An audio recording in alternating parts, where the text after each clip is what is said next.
Buenos días, profesor. Mi nombre es Aldo Pereira, de código 6033-0047, y en la presente oportunidad me ha tocado analizar el poema Oda a la Tristeza, de Pablo Neruda, cuyo verdadero nombre es Neftalí de Basualto.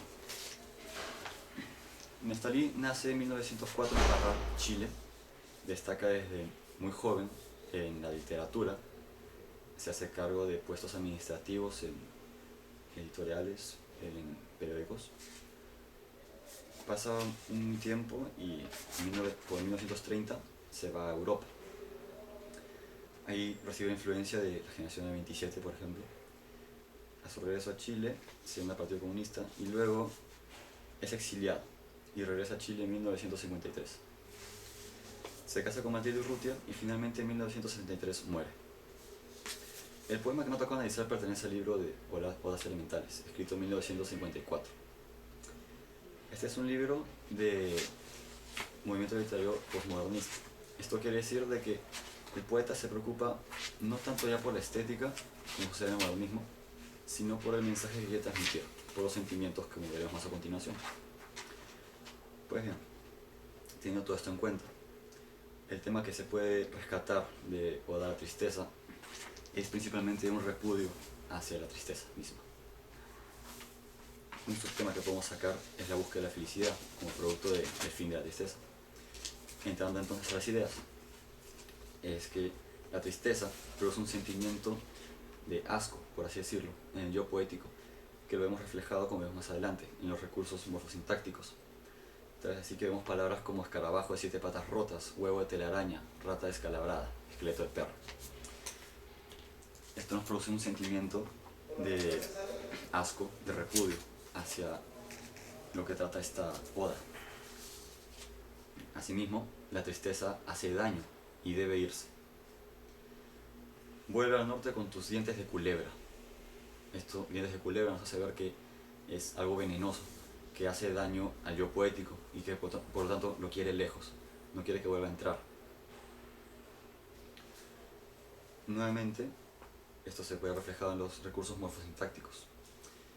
Además tenemos que el yo poético quiere acabar con la tristeza, tiene un sentimiento de venganza. Y este sentimiento lo lleva a decir palabras como: yo pisaré tus plumas que caen de tu manto, yo barreré tus trozos de tu cadáver hacia las 4 puntas del viento. Quiere finalmente deshacerse de toda la tristeza que hay en su corazón, en su alma. Esto quiere decir, como también viendo el subtema de la búsqueda de la felicidad, que solo quiere buenos sentimientos en su vida, solo quiere llegar finalmente a la alegría que tanto busca, la felicidad. Viendo así que dice: entra el aire del mundo, por las ventanas entra el aire del mundo, las rojas rosas nuevas. Además, finalmente, con el fin de la tristeza viene la alegría. Esto se ve reflejado en la metáfora de primavera de un manzano, en un manzano, bajo la primavera de un manzano, donde dice que enterrará los huesos roedores de la tristeza. Esto quiere decir que con el fin de la tristeza se puede llegar a la alegría. En los sentimientos, como hemos podido mencionar algunos, se ve a un yo poético decidido. Está decidido con acabar con la tristeza. Está molesto, por lo tanto, se siente vengativo y ofendido y, digamos, también resentido con lo que la tristeza ha hecho de su vida. Es así que se harta de la tristeza y quiere acabar con ella de una vez por todas. Sin embargo, también tenemos a un yo poético esperanzador, porque ve que con el fin de la tristeza, la primavera nuevamente, con el fin de la tristeza se llegará a la felicidad. Pero para esto, el yo poético también es bastante agresivo en cuanto a cómo describe a la tristeza. En los apartados, primero, el yo poético insulta a la tristeza, entre comillas, habla mal de ella, con los descriptivos que hemos indicado. En el segundo apartado, tenemos que quiere botar a la tristeza y no quiere dejarla entrar de nuevo. Luego nos habla nuevamente de insultos hacia la tristeza. Y finalmente termina amenazando otra vez a la tristeza, pero esta vez tiene un giro de esperanza en el nuevo mundo al que puede entrar en su vida. Pues bien, el tópico que se puede rescatar de Oda a la Tristeza es principalmente el odio, que se ve reflejado también en los sentimientos. El odio hacia la tristeza. El género es claramente lírico, presenta musicalidad en toda su forma, presenta versos, presenta rima, ritmo, y hace un gran uso de figuras literarias para lo que es la descripción de sus sentimientos. Usa bastantes figuras literarias para poder darnos a entender el tema y cómo se puede relacionar con lo que él siente. Es una oda, lo que suena irónico, porque una oda de por sí es una alabanza a un elemento o a un ser, pero en este caso la oda es un odio, por lo tanto podemos decir que es una odia a la repulsión o al asco hacia la tristeza. Tenemos además una métrica no muy constante que, bueno, es producto del posmodernismo el cual rodea este poema. Es una métrica no muy constante, donde se repite en algunas ocasiones la métrica de 7, pero finalmente termina variando a una métrica menor, ya será 4, 3, hasta en algunos casos 2. Tenemos una rima de arte menor, la cual contribuye con la expresión de los sentimientos de yo poético. ¿Cómo es esto? Porque de esta forma puede enfocarse claramente a dar a entender al lector sus sentimientos. Es muy claro también relacionándolo con el campo morfosintáctico, con todas las descripciones que quiere dar. El ritmo es enfático por la agresividad y decisión que tiene el yo poético, y en algunos casos es melódico, pero para la descripción de algunas situaciones, como por ejemplo tus alas de murciélago, descripciones. Las figuras literarias es un punto muy importante. Tenemos así enumeración y asíndeton en los versos 1, 2, 3, 4 y 5, que es más que todo descriptivo: escarabajo de 7 patas rotas, huevo de telaraña, etcétera, etcétera. La personificación es para nuevamente retratar a la tristeza. La tristeza no puede entrar por estas puertas. La metáfora habla de sus sentimientos, y también en el mismo verso, entrar por estas puertas, la metáfora hace función para expresar su propio corazón o su propia vida. No quiere que entre la tristeza. Tenemos repetición en las palabras no y yo, viendo una posición negativa en cuanto a la tristeza, y a un yo porque veo un yo poético que está decidido a acabar con ella. La similicadencia para describir: yo te torceré, coseré y cortaré. La metáfora, tenemos nuevamente un gran uso de ella, bajo la primavera del manzano. Eso es un verso muy importante, es el último verso, pero nos da un giro, algo interesante al poema, porque lo hace ver esperanzador. El asíndeton, también en los primeros versos, es para la descripción. La metáfora en dientes de culebra también. Bien, finalmente vamos a pasar a la discusión en el poema. ¿De qué forma los versos de arte menor contribuyen con la expresión del sentimiento del yo poético? Bien, porque haciendo uso de estos versos de arte menor, tenemos palabras, entrando los morfosintácticos, con sus sustantivos comunes, adjetivos y verbos imperativos, que son como vuelve, que es un verso de arte menor, por ejemplo, ándate. Nos ayuda a la descripción de los sentimientos del yo poético, lo hace ver como que quiere que se vaya de una vez la tristeza, relacionando con el tema nuevamente. Así como los versos de arte menor contribuyen a dar una idea clara al lector acerca de los sentimientos que tiene el autor conforme a este poema, ¿verdad? Es así como también se ve los sentimientos, los adjetivos, gracias a ellos.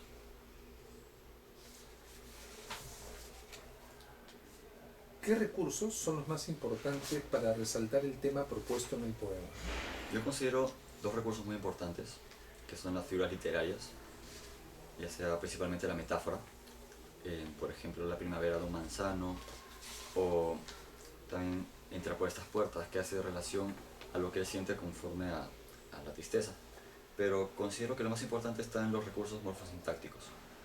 Como ya he indicado, los adjetivos son descriptivos acerca de sus sentimientos hacia este sentimiento, hacia la tristeza. Pero sin embargo los verbos toman un papel muy importante, ya que son imperativos, y esto lo relacionamos también con la agresividad con la que el yo poético se expresa. Así tenemos verbos como vuelve al sur, ándate, aquí no entras, sacude. Él se siente superior a ese sentimiento. Bien, ahora pasamos a discutir sobre la novela El hablador de Mario Vargas Llosa. Aldo, ¿qué personaje resultó para ti más interesante de la novela y cómo puedes explicar ese efecto a partir de las decisiones que tomó el escritor? A mí me parece que el personaje más importante es el narrador machiruenga, el hablador, conocido como Mascarita, cuyo nombre es Saúl Suratas. Me parece que es el más interesante por las decisiones que toma el autor de hacerlo pasar por un viaje interno. Esto quiere decir, como bien sabemos, tiene influencia de Kafka, y hay una gran relación entre lo que es Mascarita y el mismo Gregorio Samsa, porque ambos son discriminados, digamos, son excluidos de la sociedad en la que viven, uno ya sea porque es un insecto y otro por el gran lunar que tiene. Mascarita tiene un viaje interno hacia, digámoslo, un yo machigenga, pasando de su cultura occidental, de su cultura, digámoslo, limeña, que es donde vive, en donde coincide con el alter ego de Vargas Llosa, pero finalmente termina siendo el hablador, siendo completamente machigenga, que se hace llamar a sí mismo Sasurichi. Entonces me parece que eso es lo más interesante de este personaje, porque va de una cultura que podemos decir es superior, lo que se considera, a una cultura más primitiva, entre comillas, pero que él considera que es la que más se acopla a él. Es algo que también se puede relacionar no solamente con el mismo Gregorio, sino con Vargas Llosa. Has hablado de un viaje interior y resulta curioso que este tópico del viaje aparece también dentro de la propia historia de los machigengas. Claro. ¿No? ¿Cuál es, a tu juicio, el propósito o la razón o el efecto que se logra al insistir con este tópico? Claro, como bien sabemos, la cultura machigenga, por todos los mitos que se cuentan en el hablador, es una cultura que, bueno, su historia cuenta que tiene que sí o sí caminar, porque si no, el sol se cae encima de ellos. Entonces tienen que estar siempre en constante movimiento. Ahora, esto se ve un poco, digamos, la cultura occidental se opone a esto, por lo que vemos el instituto que se instala en la selva y trata de occidentalizar a estas culturas.